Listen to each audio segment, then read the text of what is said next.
have relaxed on earth.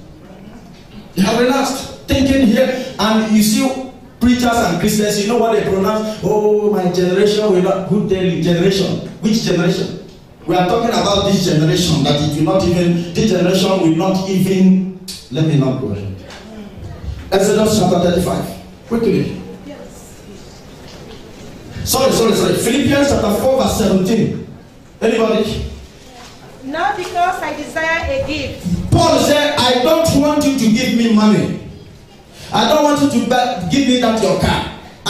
It's not for me. It's not for pleasure. I'm not asking you to bring gifts for me. I don't desire it. No, it is not for me. The work we are doing needs financial funding. It is for you and I to bring what we have to make sure that this work is not stopped, so that in our heavenly account there will be a great treasure waiting for us, and at the last day we will have a better reward in the hand of God our Father. Amen. Not that I desire a gift from you, but that gift is needed, whether it's a spiritual gift or financial gift or material gift. We need that gift to build the house of God. That was what Paul was telling the Philippians. Go ahead. But I desire fruit that may abound to your account. Okay. Did you see that? Did you see that? That anytime you are giving to support the work of God, you are helping yourself. So any church that comes up and begin to raise funds, there are people we call fundraisers. If you are raising funds for a program or for a church building, it must be used for that purpose. Fundraising is not a sin. It's not a sin, because it is needed to build the house of God. But what is a sin is when the fund is raised, we want to see what is used for. So if there are churches that are raising funds because of material gains or pleasure, then it's a sin. And that is why in Jesus' mission, anytime we raise funds, we will make sure we announce to you, this is the reason, this is the amount we need, this is what we need the money for. If you bring your own support, it will be used for that purpose. Can you say better amen? Yeah. And Paul said, I don't desire that gift, but it is for your own account. Now somebody help out with Exodus. I want to be fast. Exodus chapter 35. Can you say thank you, Lord Jesus? Thank you, Lord Jesus. Exodus chapter 35. Verses number 20. And all the congregation of the children of Israel departed from the presence of Moses. Go ahead. And they came, everyone whose heart stirred him up. Did you see that? They came, everyone whose heart stirred him up. It is not good for a pastor to come up and say, thus says the Lord, give me your car. Thus says the Lord, give me your phone. Thus says the Lord, give me $5,000. It's a lie. The Holy Spirit will prompt you. And when the Holy Spirit does, please do not resist him. Do not strive with him. Let the touch of the Holy Spirit be responded to by your own heart. Don't harden your heart. The Bible says, as their heart was stirred up, which means Moses had been telling them, this house, this tabernacle, we need this curtain, we need this amount, we need 3 hectares of land, we need this and that. And he himself, God had been using him in their midst. They saw the hand of God in this man. They know that God is with this man, that God has given this man a vision, not only to bring the children of Israel out of the land of Egypt bondage, but to take them to promised land. So they say, we are going to build the kingdom of God with you. Their heart started beating them. They started responding. Do you know that they brought gift to the extent that Moses and Aaron said to them, it's enough. They brought much gift. They started bringing money, it was too much. Said, no, we don't need it. Let's go and see. We'll see where it's written. 36. He said Exodus 36. Everybody go into your Bible. Let's look at that place. 36 verse 3-4. Quickly. And they received of Moses all the offering, And they received of Moses all the offering. which the children of Israel has brought for the work of the service of the sanctuary, of which it's withered. And they brought yet unto him 3 offerings every morning. Go ahead. And all the wise men that wrought all the work of the sanctuary came every man from his work which they made. And they spake unto Moses, saying, The people bring much more than enough for the service of the work. Stop. Did you see that? Did you see that? The people bring much more. In fact, we needed 50,000 dirham, but now they have brought 5 million dirham. Some greedy pastors will say, oh, praise the Lord, God have bought out my bread. We go and buy a private jet. I'm going to cruise from Qatar to London. But because this man is of God, if you are of God, you show a good fruit. He said, we don't need much, we have received enough. Now look at what he told them. Go ahead. Go ahead. Verse 5. And verse 4. And all the wise men that wrought all the work of the sanctuary came every man from his work which they made. And they spake unto Moses, saying, The people bring much more enough for the service of the work which the Lord hath commanded to make. And Moses gave commandments, and they caused it to be proclaimed throughout the camp. Moses commanded them, saying, Let neither man nor woman make any more work for the offering of the sanctuary. So the people were restrained from bringing. Let's stop them. Please stop bringing. It's enough. But here we'll make an announcement. Who will give? Somebody will come and make vow here, and he will not bring it. He said, let them stop. We don't need. And then the next verse 7, quickly. For the stuff they had was sufficient for all the work to make it, and too much. Too much. If you know how great God is, you don't allow anybody to talk, to even tell you to do something. This month we need to pay for the hall. 25,000 dirham is what we spend every month in payment of hall. Thursday, Sunday, Monday, Friday. Here alone is 3,250 every Sunday. Calculate 3,250 for 4 Sundays. And here, if you are doubting what we are doing here, we ask you, go to the hotel, ask them how much do these people pay. We don't even want you to come and bring money. We don't. You go there. If you are doubting, go and ask them. Bring the receipt. Now, how many people we say, this debt, leave it for me. I know what God is doing in my life. All the money you are making, do you know you leave it one day? The cars you are buying, do you know you leave it one day? For your heavenly account to be filled. And these days, the Lord is doing mighty work that the time is passing very fast. Very, very fast. Every day. Every day you hear catastrophe all over the world. There is no time again, and it is only your work with the Lord that will save you. You must open your heart and stop any kind of hypocritical lifestyle. Dedicate yourself to serve God, so that you yourself, you're running for your head. Everybody's running for his head. There is nothing like my mother will speak for me, my father will speak for me. Nobody will speak for you. Your father will speak for himself, your mother will speak for herself, your friend will speak for herself, even your brother, your twin brother will speak for himself. You will speak for yourself, because you are a living soul that God has made. The Bible says on that day, both great and small, everybody will stand on that day before the judgment seat of Christ, and all will give account.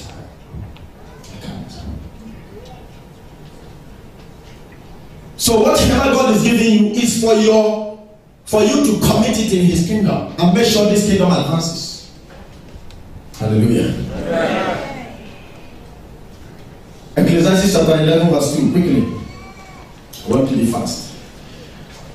11 verse 4, sorry. Ecclesiastes 11 4 to 6. They brought so many.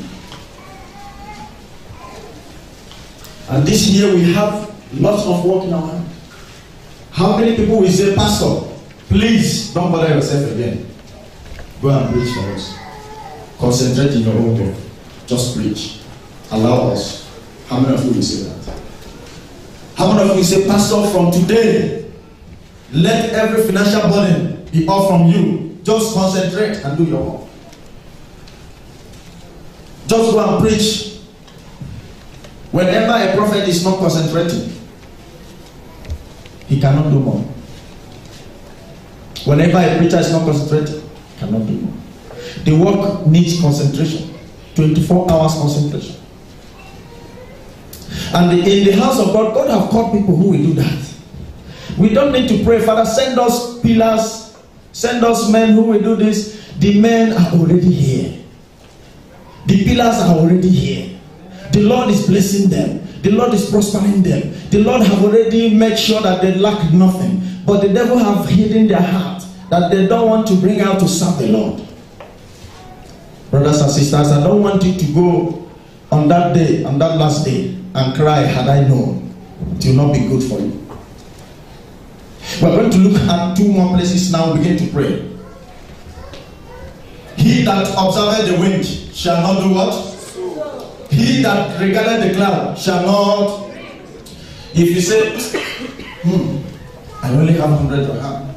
If I sow now, what will I get this week?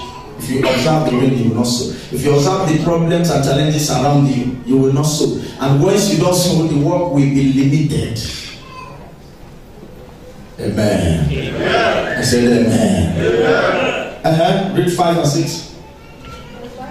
He that observeth the wind shall not sow. No, 5. As thou knowest not what is the way of the Spirit, nor how the bones do grow in the womb of her that is with the child, even so thou knowest not the works of God who maketh all. Verse 6, quickly. Verse 6. In the morning sow that. In the morning, don't say, Pastor, I sowed last month, I sowed last week, I don't want to sow again. It is too much. The Bible says, when you sow in the morning, evening, repeat again. Withhold not thy hand, for thou knowest not whether shall prosper. Either the one in the morning, or the one in the evening, or even whether they both shall be alike good. You don't know whether both of them will prosper at the same time. You don't know which one that will prosper. So keep on sowing. Because every day you eat. Did you eat yesterday? Yes. 2 days ago, did you eat? Today, did you eat? Yes. If you eat every day, who provides the money? Everyone look up, let me say something. Do you know that so many of you, if we interview you now, you say last year, when I didn't make any money throughout last year. In fact, all the money I made did not reach 5,000 dirham. In fact, it's all up to 1,000 dirham. But I want to prove you wrong. Calculate all the food you ate last year. Just go and calculate it from January to December. Calculate how many money you use spending on your head. For you women, head. And men, the money you use in barbing your head. Calculate the money you use, all the clothes you wore, all the perfumes, and the card you use on your telephone. Calculate it. Do you know how much you spend in your house, apartment, house rent last year? Dewa bill? If you calculate all of them, you find out they have more than 300,000 dirham. Who provided it? So you needed the 300,000 dirham. If they ask you, say, Father, January, just give me the money, I will use it very well. But God have already programmed it.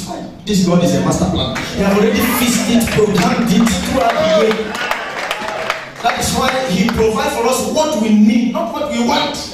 If He gives you the 300,000, and then when you squander it, what happens? Nobody will give you anything. So have you seen it?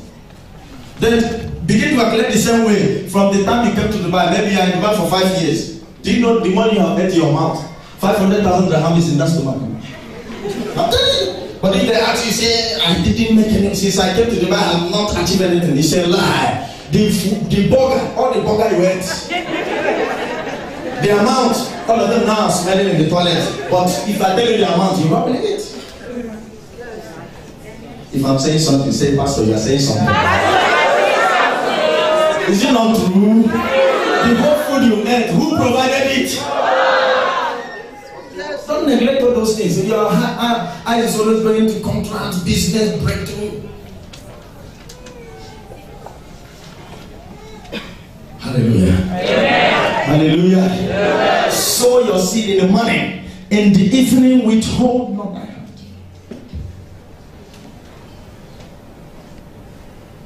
My prayer is that you will not harden your heart. Amen. I say my prayer is that you will not harden your heart. Amen. The last was not the least, Acts chapter 4. Acts of the Apostle chapter 4. Quickly, somebody help us. Read the last verse. The last verse. Then another person in Acts chapter 5. Yes, having land sold it. They having what? Land. They having what? Land. How many of you will sell your land for Jesus? Raise your hand up. Tell yourself the truth. No, I want to see your hand now. I don't want to look up yet. Because I want whenever I look up, the whole church will be standing. Only few. How many of you will sell your car? The apostles, God was using them mightily, and the people said, in fact, we need more of these. We don't want it to stop.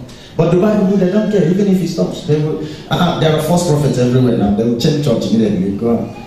They don't care. But those people, they know that God is with this apostle, and they needed the miracles and the blessings to continue. They have to go extra mile to sell. For you to sell what you have, it means that that thing you are selling it for is important in your life. Complete it. Go ahead.